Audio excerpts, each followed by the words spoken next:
देखिए ध्यान सुनिएगा, आज हम लोग हिंदी व्याकरण में आज क्रिया के बारे में सीखेंगे। क्रिया विद्यार्थी आप लोग जानते हैं कि इंग्लिश में वर्ब यह बहुत इंपॉर्टेंट होता है। अगर हम क्रिया जानते हैं तो इससे काफ़ी इंपॉर्टेंट क्वेश्चन बनते हैं और काफ़ी ज़्यादा क्वेश्चन एग्जाम में पूछ जाते हैं। सभी देखो ना, तो कहता है क्रिया होता क्या है, तो जिससे किसी के काम का होने का बोध। हम जो भी काम करते हैं, हम अपने जीवन में या हमसे रिलेटेड या हमसे संबंध जो भी काम होता है उसी को हम क्या कहते हैं, क्रिया कहते हैं। जैसे बोलना, बतियाना, मोबाइल से 2-3 घंटा लगे रहते हैं, यह भी एक काम है, यह भी एक क्रिया है, यह भी एक क्या कहती है, क्रिया है। जैसे यहाँ से घूमना, एक शाम में डेली पार्क के चारों चक्कर लगाना, यह भी क्या है, काम है, यह भी क्या है, क्रिया है। नहीं तो जो भी काम किया जाना चाहिए, जो भी काम करते उसी को हम क्रिया कहते हैं। काम करना ही क्रिया कहलाता है। काम करना ही क्या कहलाता है। जैसे हम पानी पीते हैं ना, तो वह भी एक काम है।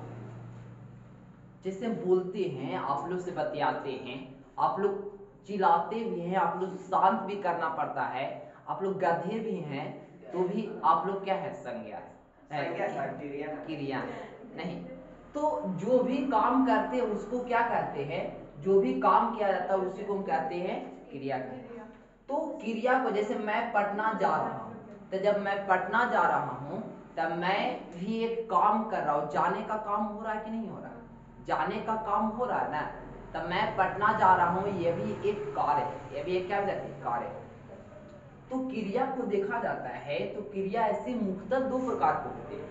ऐसे और कई होते हैं और रूप में होते हैं क्रिया।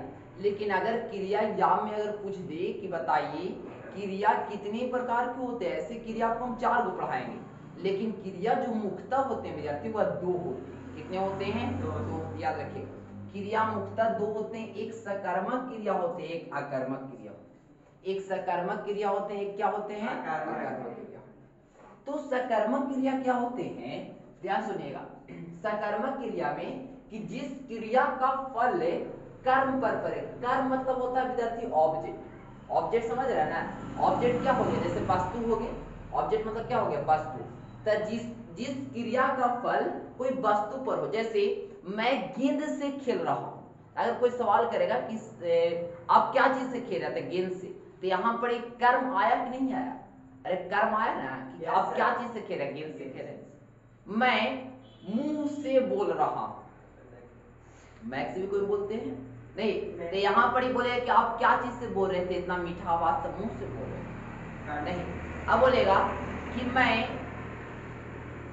मैं चश्मा से देख रहा हूं, चाहे मैं दूरबीन से देख रहा हूं, तो मैं क्या चीज से देख रहा था, तो दूरबीन से। यहां पर कर्म आया, यहां पर क्या विद्यार्थी, कर्म आया। मैं साइकिल से जा रहा था, तो आप क्या चीज से जा रहे थे, साइकिल से जा रहे थे। मैं किताब से पढ़ रहा था, तो आप क्या चीज से पढ़ रहे थे, तो किताब से पढ़ रहे थे। तो जिसमें कर्म, सब्जेक्ट तो रहबे करेगा, कर्ता तो रहबे करेगा, कर्म भी रहे। कर्म मतलब क्या होता है, ऑब्जेक्ट। यानी जिस क्रिया का फल कर्म पर पड़े, जिस क्रिया का फल कर्म पर पड़ता है उसी को सकर्मक क्रिया कहते हैं। जिस क्रिया का फल कर्म पर पड़ता है उसी को, जैसे राम आम खाता है विद्यार्थी, राम आम खाता है। तो यहाँ पर यह स्पष्ट हो जा रहा वाक्य से कि जो राम लड़का है वह आम खाता, स्पष्ट हो जा रहा। लेकिन एक यही बोले कि राम खाता है। अब माइंड में बड़ी सारा सवाल है, वहां गए आकर दोस्तों का खिला दे बाबू के, सुबह सुबह बड़ी डोरे पड़ी थे नहीं।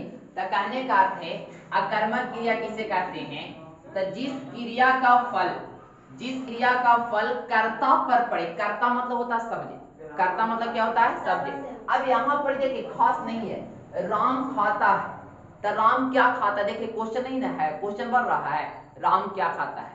अब यहाँ पर कर्ता पर पड़ता है, जैसे कौन खाता है, राम खाता है। कौन खाता है, राम खाता है।